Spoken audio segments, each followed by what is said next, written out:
नमस्ते दोस्तों, मैं आपका मित्र निखिल प्रसाद आप सभी का स्वागत करता हूं एक नई वीडियो में। तो दोस्तों, आज की वीडियो का टॉपिक है positive aspects of being a PWS. तो चलिए इस वीडियो की शुरुआत करें। दोस्तों, जो भी लोग हकलाते हैं वह अमूमन अपने जीवन में हमेशा दुखी रहते हैं।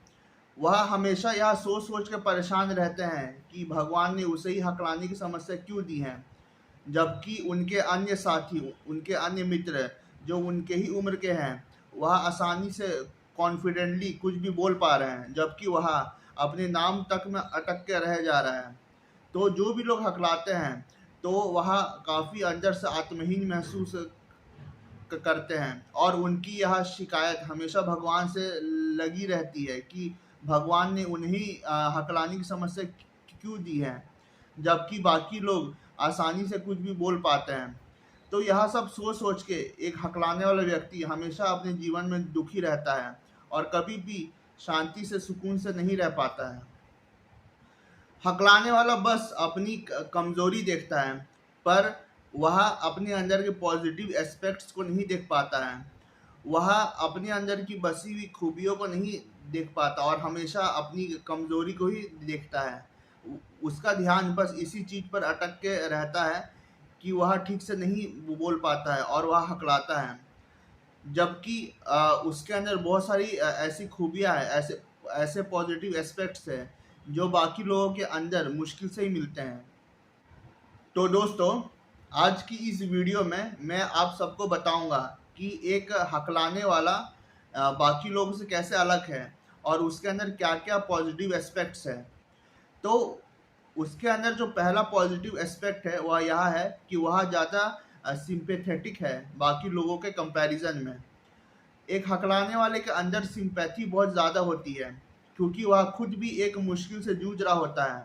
उसे हकलाने की समस्या है, तो उसे पता है कि अगर कोई मुश्किल वक्त में है, कोई कोई अगर परेशानी में है, तो उसके अंदर कैसी भावनाएं उत्पन्न होती होंगी और उसे कैसे महसूस होता होगा। तो जो भी लोग हकलाते हैं तो उसके अंदर सिंपैथी बहुत होती है और वह सामने वाले की भावनाओं को समझते हैं कि अगर किसी के अंदर कोई कमजोरी है, वीकनेस है, या अगर कोई मुश्किल वक्त से गुजर रहा है तो उसके अंदर क्या भावनाएं होती होंगी और वह क्या सोचता होगा और उसके अंदर क्या फीलिंग्स होती होंगी, है ना। तो एक हकलाने वाला बहुत अच्छे से समझता है इन सब बातों को और सामने वाले के प्रति वह सिंपैथी भी दिखाता है। दोस्तों, हम सभी के जीवन में अपनी अपनी समस्याएं हैं। जो लोग हकलाते हैं उनकी समस्या बोलना है, वैसे ही हर किसी के जीवन में अपनी अपनी समस्याएं होती है। जो लोग दिव्यांग हैं उनकी समस्या यह है कि वह चल नहीं पाते या कोई काम नहीं कर पाते हैं। जो लोग अंधे हैं उनकी समस्या यह है कि वह कुछ देख नहीं पाते हैं। जो लोग बहरे हैं उनकी समस्या यह है कि वह सुन नहीं पाते हैं और जो लोग गूंगे हैं उनकी समस्या यह है कि वह कुछ बोल नहीं पाते हैं, बल्कि इशारों से अपनी बातों को कह पाते हैं। जो लोग गरीब हैं उनकी समस्या पैसा है कि उनके पास पैसों की कमी है, उनके पास रिसोर्सेस नहीं है। वैसा ही हर किसी के जीवन में अपनी अपनी समस्या है और सब अपनी अपनी समस्याओं से लड़ रहे हैं, जूझ रहे हैं। तो जो एक हकलाने वाला व्यक्ति होता है वह इन सब समस्याओं को समझता है और उसके अंदर एक अंडरस्टैंडिंग होती है कि जीवन में क्या क्या समस्याएं हो सकती है और वह सारी समस्याओं को समझता है और सारी समस्याओं को समझ करके उसे लड़ने का जज्बा भी रखता है। वह समस्याओं से भागता नहीं है, बल्कि वह समस्याओं को समझता है और उन समस्याओं को समझ करके उससे निपटने की कोशिश करता है और उसे जीत कर के भी दिखाता है। तो हकलाने वाले के अंदर ये जो लड़ने की जो खूबी है और जो कोई भी मुश्किल से निकलने का जो जज्बा है वह उसे बाकी लोगों से अलग बनाती है। जो यह खूबी है वह हर हकलाने वाले के अंदर होती है, जो कि बाकी लोगों के अंदर या तो हो सकती या तो नहीं भी हो सकती है। दोस्तों, जो लोग हकलाते हैं वह समझते हैं कि एक मुश्किल वक्त में लोगों के अंदर क्या बीतती है।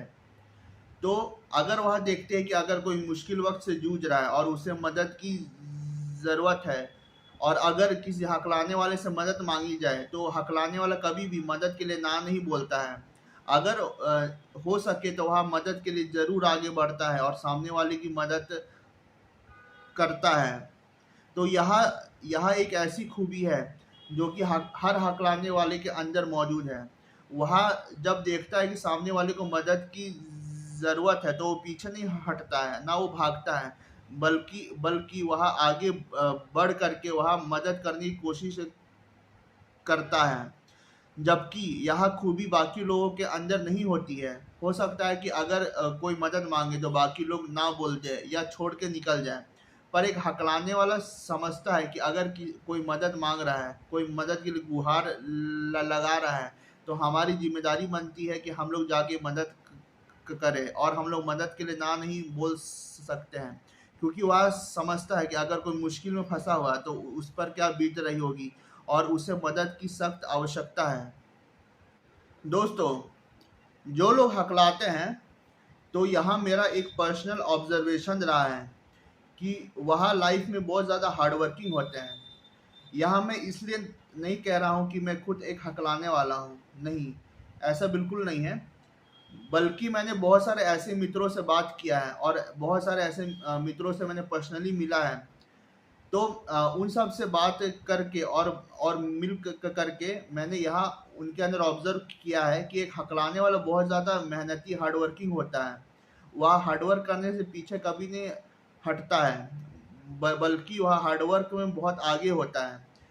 अगर अगर किसी हकलाने वाले को किसी एवरेज पर्सन से कंपेयर किया जाए तो एक हकलाने वाला ज़्यादा मेहनती और लगन से जो है काम करता है अपने जीवन में, चाहे वो पढ़ाई लिखाई हो, चाहे वह किसी स्किल को मास्टर करना हो, चाहे कोई भी काम हो।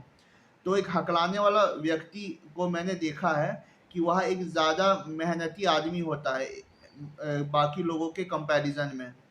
तो जो लोग हकलाते हैं तो उनके अंदर ये भी एक पॉजिटिव एस्पेक्ट होता है कि वह अपने लाइफ में बहुत ज़्यादा हार्ड वर्किंग होते हैं और वह मेहनत करने से कभी भी पीछे नहीं हटते हैं।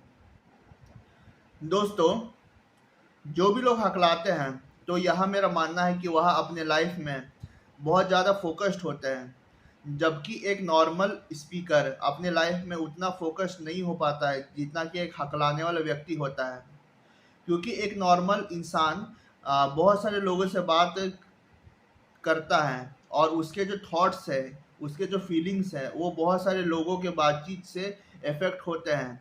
तो वह अपने लाइफ में किसी एक चीज़ के पीछे अच्छे से 100% फोकस नहीं हो पाता है और वह बहुत सारे कामों में इन्वॉल्व रहता है। जबकि एक हकलाने वाला इंसान बहुत सारे लोगों से इंटरेक्ट नहीं करता है और वह ज़्यादातर समय अकेले बिताना पसंद करता है। तो जो उसके थॉट्स हैं वो ज़्यादा लोगों से इफ़ेक्ट नहीं होते हैं, बहुत कम लोगों से इफ़ेक्ट होते हैं। बस ज़्यादा से ज़्यादा अपने पेरेंट्स के बातों से इफ़ेक्ट होते हैं और अपने परिवार वालों का जो थॉट्स है वही उसके थॉट्स होते हैं।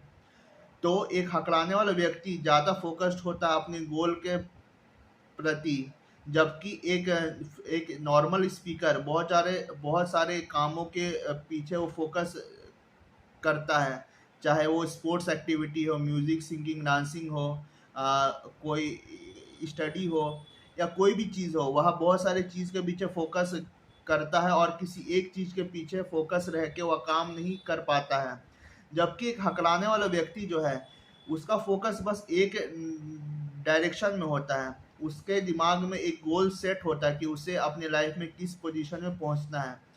तो वह एक ही डायरेक्शन में मूव करता है और उसका जो गोल है, उसका जो मोटो है, वो फिक्स रहता है और फोकस के साथ वह अपने टारगेट को अचीव करता जाता है। तो यह एक पॉजिटिव एस्पेक्ट है एक हकलाने वाले का कि वह एक ज़्यादा फोकस्ड इंसान है एक नॉर्मल स्पीकर के कंपैरिजन में। दोस्तों, जो भी लोग हकलाते हैं तो मेरा यह मानना है कि उनके अंदर टॉलरेंस पावर बहुत होती है और वह बहुत ज़्यादा सहिष्णु होते हैं। जबकि जो लोग नॉर्मल स्पीकर होते हैं उनके अंदर उतनी तो टॉलरेंस पावर नहीं होती है, वह उतने सहिष्णु नहीं होते हैं हकलाने वाले के कंपैरिजन में। हकलाने वाले के अंदर बहुत ज़्यादा सहन शक्ति होती है, वह किसी भी लोगों के बातों को सहन करने की शक्ति रखते हैं।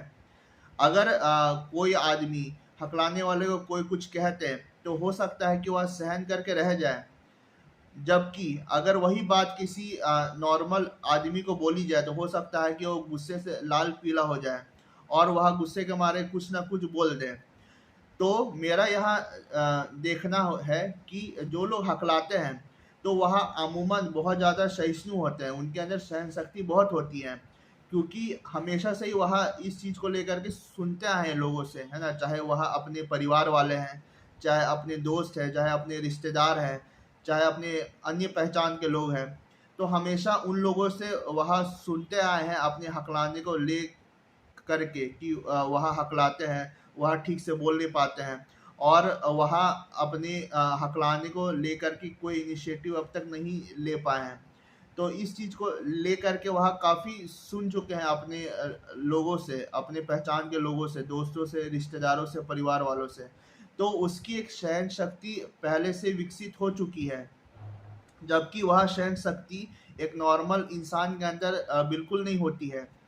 तो यहाँ एक पॉजिटिव एस्पेक्ट है, जो लोग हकलाते हैं कि उसके अंदर एक सहन शक्ति है, जबकि एक नॉर्मल आदमी के अंदर हो सकता है कि उतनी सहन शक्ति ना हो। तो इस सहन शक्ति की वजह से उसे लाइफ में बहुत कुछ सहने की ताकत मिलती है। हमारे लाइफ में बहुत सारी डिफ़िकल्टीज आते हैं, हमें हज़ार लोगों से मिलना होता है और हज़ार लोग हमें हज़ार किस्म की बातें बोलते हैं। तो अगर हम लोग हर किसी के बातों को सुन कर के गुस्सा हो और अपना जो है आपा खो बैठे, तो हमारा कोई भी दिन अच्छा से नहीं बीत पाएगा और कोई भी काम अच्छे से नहीं हो पाएगा। तो मेरे हिसाब से यह एक हकलाने वाले का पॉजिटिव एस्पेक्ट्स है कि वह बाकी लोगों से ज़्यादा सहिष्णु होता है और उसकी सहन शक्ति बहुत अच्छी होती है। दोस्तों, जो भी लोग हकलाते हैं तो मैंने यहाँ देखा है कि उनके अंदर एक न्यू एबिलिटी डेवलप करने की क्वालिटी होती है। बहुत सारे लोग जो है चुप रहना पसंद करते हैं अपने हकलाने की वजह से। तो जैसे कि मैंने पहले कहा है कि उनका जो है फोकस एक चीज़ के प्रति बना रहता है और वह ज़्यादा लोगों से बातचीत नहीं करते हैं, इंटरेक्ट नहीं करते हैं, तो उनके जो विचार जो रहते हैं वो हमेशा प्योर रहते हैं और उनके विचार बाकी किसी के विचार से इफेक्ट नहीं होते हैं आसानी से। तो जो भी लोग हकलाते हैं वह अमूमन चुप रहते हैं, अकेले रहते हैं और उनके विचार बाकी किसी के विचार से ज़्यादा इफेक्ट नहीं होते हैं। तो इस कारण से उसका फोकस एक डायरेक्शन में बना हुआ होता है, वह ज़्यादा फोकस्ड होता है किसी भी चीज़ को ले करके, जबकि एक नॉर्मल व्यक्ति बहुत सारी चीज़ों के पीछे फोकस्ड रह सकता है एट द सेम टाइम। तो एक हकलाने वाला व्यक्ति के अंदर मैंने यह देखा है कि न्यू क्वालिटीज़ और न्यू एबिलिटीज़ डेवलप करने की एक शक्ति होती है बाकी किसी के कंपैरिजन में, क्योंकि वह ज़्यादा फोकस्ड होता है अपने लाइफ में किसी भी चीज़ को ले करके, तो वह आसानी से किसी भी क्वालिटी को डेवलप कर सकता है अपने अंदर, चाहे वह म्यूज़िक सीखना हो, है ना, चाहे वो सिंगिंग हो, डांसिंग हो, चाहे वह लिखना हो, पढ़ना हो, है ना, या कोई भी एबिलिटी हो। अगर वह लाइफ में बाकी लोगों के कंपैरिजन में ज़्यादा फोकस्ड है तो वह उसके अंदर यह एबिलिटी है कि वह न्यू स्किल्स, न्यू टैलेंट को वह सीख सकता है और आसानी से अपने लाइफ में एक्सेल कर सकता है बाकी लोगों के कंपैरिजन में। तो जो लोग हकलाते हैं उनका ये भी एक पॉजिटिव एस्पेक्ट्स है कि वह अपने लाइफ में न्यू स्किल्स को डेवलप करने की एक एबिलिटी रखते हैं और ज़्यादा अच्छे से एक्सेल कर पाते उस चीज़ में बाकी लोगों के कंपैरिजन में। दोस्तों, जो भी लोग हकलाते हैं तो मैंने उनके अंदर एक और पॉजिटिव एस्पेक्ट्स को ऑब्जर्व किया है, वह यह है कि वह अपने लाइफ में बहुत ज़्यादा सेल्फ सेटिस्फाइड होते हैं। कहने का यह मतलब है कि जो भी चीज़ उनके पास है वह उन सब चीज़ों से काफ़ी खुश रहते हैं। चाहे उनका घर हो, उनका गाड़ी हो, चाहे उनके परिवार के लोग हो, चाहे उनके कपड़े हो, चाहे उनके एक्सेसरीज हो, जो भी चीज़ उनके पास है उनके लाइफ में, चाहे उनके एबिलिटीज़ हो, है ना, चाहे उनके हेल्थ हो, तो जो भी चीज़ अच्छी चीज़ उनके लाइफ में है, तो हर चीज़ को ले करके वह भगवान का शुक्रिया अदा करते हैं और वह हर चीज़ को लेकर के सेल्फ सेटिस्फाइड है अपने लाइफ में। जबकि मैंने बाकी लोगों को देखा है कि वह अपने लाइफ से सेल्फ सेटिस्फाइड नहीं होते हैं। उन्हें हमेशा एक अच्छी घर चाहिए होता है, एक अच्छी गाड़ी चाहिए होती है ना, अच्छे कपड़े चाहिए होते हैं और उन्हें हर चीज़ अच्छी चाहिए होती है। जबकि एक हकलाने वाले के पास हो सकता है कि उतनी अच्छी चीज़ें ना हो, है ना। जैसे कि मान लीजिए किसी हकलाने वाले के पास कोई साइकिल है, तो एक हकलाने वाला उस साइकिल से ही खुश रहता है और वह किसी और चीज़ की डिमांड नहीं करता है। जबकि एक नॉर्मल आदमी है, उसके पास जो है बाइक है ना, लाख रुपए की बाइक है, तो वह उससे भी खुश नहीं है। वह अपने परिवार वालों से यह डिमांड करता है कि उसे 4 लाख 5 लाख की स्पोर्ट्स बाइक चाहिए। अगर किसी के पास एक नॉर्मल घर है, मान लीजिए हकलाने वाले के पास, तो वही वही घर अगर एक नॉर्मल व्यक्ति के पास है, तो वह नॉर्मल व्यक्ति उस घर से खुश नहीं रहेगा। वह चाहेगा कि वह और भी अच्छे घर में रहे और एक नॉर्मल व्यक्ति उतना सेल्फ सेटिस्फाइड नहीं रह पाता है जितना कि एक हकलाने वाला रहता है। क्योंकि जो हकलाने वाला व्यक्ति होता है उसके जीवन में पहले से ही मुश्किलें काफ़ी होती है और वह समझता है कि अगर जो भी चीज़ उसके लाइफ में है, चाहे उसका घर है, गाड़ी है, उसके रिसोर्सेज है ना, उसकी डिग्रीज है, उसकी पढ़ाई लिखाई है, उसका फिजिकल हेल्थ है, उसका मेंटल हेल्थ है, जो भी है ना, जो भी चीज़ फिजिकल और एब्स्ट्रैक्ट चीज़ उसके जीवन में उपलब्ध है, हर चीज़ का वैल्यू इंपॉर्टेंस वह समझता है और वह लाइफ में बहुत ही सेल्फ सेटिस्फाइड रहता है उस लोगों के कंपैरिजन में जो कि नहीं हकलाते हैं, जो कि नॉर्मल स्पीकर है। तो यह चीज़ मैंने ऑब्जर्व किया है उन सभी के साथ जो कि हकलाते हैं कि वह अपने लाइफ में बहुत ज़्यादा सेल्फ सेटिस्फाइड होते हैं और वह अपने लाइफ में कहीं ना कहीं खुश होते हैं। भले वह हकलाने को लेकर के थोड़े बहुत दुखी होते हैं, पर ओवरऑल वह सेल्फ सेटिस्फाइड होते हैं और यह चीज़ उनके अंदर का एक पॉजिटिव एस्पेक्ट है। यह चीज़ मैंने ऑब्जर्व किया उन लोगों के साथ जो कि हकलाते हैं, तो यह भी एक पॉजिटिव एस्पेक्ट है उन लोगों का जो कि हकलाते हैं। तो दोस्तों, आप सभी का कीमती वक्त के लिए बहुत बहुत धन्यवाद। अगर आपको मेरा यह वीडियो पसंद आया तो मेरे वीडियो को लाइक करें, चैनल को सब्सक्राइब करें और मेरा यह वीडियो अन्य मित्रों के साथ शेयर भी करें। बहुत बहुत धन्यवाद आप सभी का मेरा यह वीडियो देखने के लिए।